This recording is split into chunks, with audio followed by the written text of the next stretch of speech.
Ik heb een eigen bedrijf, zoals ik al vermeldde.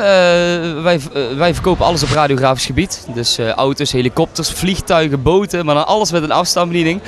En wat misschien ook wel heel erg leuk is om te weten, mijn bedrijf zit hier echt 2 minuten vandaan. We staan nu dus op het Tros Muziekfeest. Nou, ik ben vanmorgen gewoon naar het werk toe gegaan. En om 1 uur liep ik gewoon hier echt gewoon serieus naar het Tros Muziekfeest toe. En dat was gewoon 2 minuten lopen, toen was ik hier.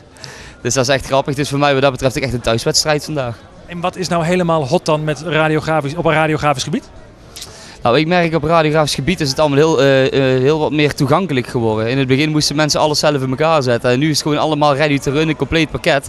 Dus mensen komen bij ons binnen en het enige wat ze hoeven te doen is de accu laden. En ze kunnen al gaan rijden of vliegen of net wat ze willen.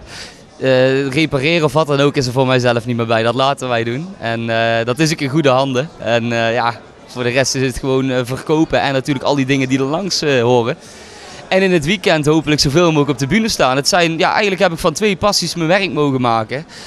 En daar ben ik hartstikke blij mee. En het zingen is op het moment gewoon heel erg knokken. Ik heb nog wel een aantal leuke dingen op het programma staan. En er komt ook nog steeds wel wat bij. Maar het is momenteel gewoon flink doorpezen. En daarom ben ik eigenlijk ook heel erg blij met ieder optreden dat ik krijg of heb. Die grijp ik met beide handen aan. En daar maken we gewoon weer een feest van.